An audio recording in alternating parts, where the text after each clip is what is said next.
पौराणिक कथाओं के अनुसार एक बार महाप्रतापी मेघनाद नागपाश शस्त्र को प्राप्त करने की इच्छा से नागलोक गया। वहां मेघनाद की मुलाकात नाग कन्या सुलोचना से हुई। सुलोचना सुंदर नेत्रों वाली अप्सरा के समान रूपवान नाग कन्या थी। मेघनाद सुलोचना पर मोहित हो गए और सुलोचना ने भी मेघनाद को अपने हृदय में बसा लिया। सुलोचना शेषनाग के छोटे भाई वासुकी नाग की कन्या थी, जो नागलोक के राजा थे। जब सुलोचना ने बिना अनुमति के नागलोक में आने का कारण पूछा, तो मेघनाद ने कहा कि मैं लंकापति रावण का पुत्र इंद्रजीत हूं और नागपाश शस्त्र की खोज में नागलोक आया हूं। यह सुनकर सुलोचना चिंतित हो उठी। मेघनाद ने चिंता का कारण पूछा तो सुलोचना ने कहा कि आप अपना परिचय न देते तो ही अच्छा होता। मैं आपसे प्रेम करने लगी हूं। आप राक्षस कुल के हैं और मैं नाग कन्या। मैं ऋषि कश्यप की पौत्री हूं और मेरे पिता देवताओं के पक्ष में हैं। वे कभी भी देवताओं के शत्रुओं से अपनी पुत्री का विवाह नहीं करेंगे।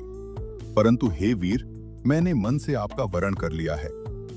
सुलोचना के अटूट प्रेम को देखकर मेघनाद ने कहा कि सुंदरी, मेरा विवाह तुम्हारे साथ ही होगा। मुझे केवल मेरे पिताश्री की आज्ञा लेने की आवश्यकता है। मैं यहाँ नागपाश प्राप्त करने आया था, पर मैं वचन देता हूँ कि मैं तुम्हें यहाँ से लंका ले जाऊंगा।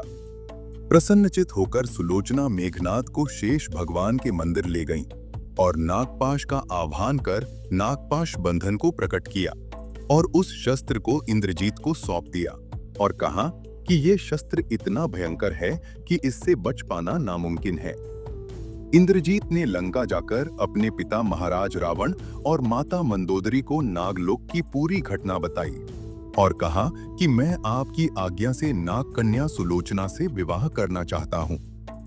लंकापति रावण ने शत्रुओं से किसी भी प्रकार से संबंध बनाने पर अपनी असहमति जताई, लेकिन रानी मंदोदरी ने कहा कि युवराज इंद्रजीत के लिए कश्यप जैसे महान ऋषि की पौत्री सर्वथा उचित है। प्रिय मेघनाद के लिए रावण ने अपने अनुज विभीषण को नागलोक भेजा और कहा कि यदि नागराज वासुकी ने यह रिश्ता ठुकराया तो लंका की सेना नागलोक पर आक्रमण करने पर विवश हो जाएगी। नागराज वासुकी ने रावण के इस प्रस्ताव को ठुकरा दिया, परंतु सुलोचना ने हामी भर दी और कहा, पिताश्री, नाग प्रथा के अनुसार नाग कन्याओं को अपना वर चुनने का अधिकार है और पिता को कन्यादान करने का।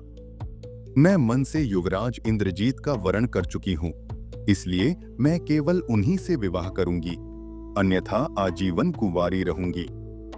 परंतु नागराज नहीं माने और विभीषण को खाली हाथ लौटना पड़ा।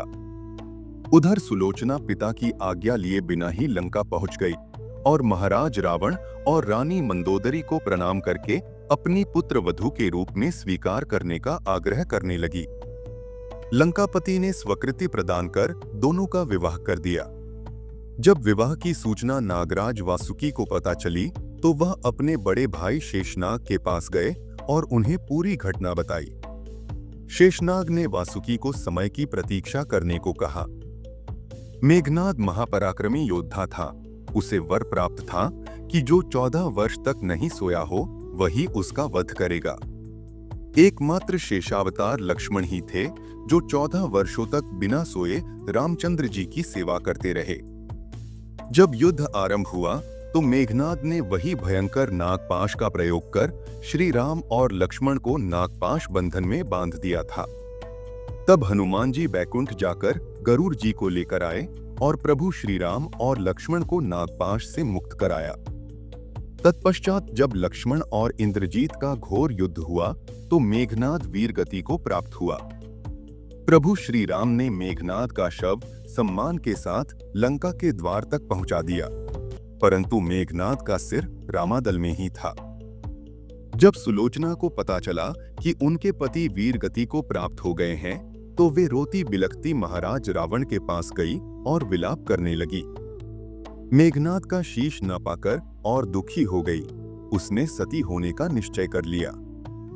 महाराज रावण की आज्ञा लेकर वह रामादल में प्रभु श्री राम के पास गई और अपने पति का शीश मांगने लगी।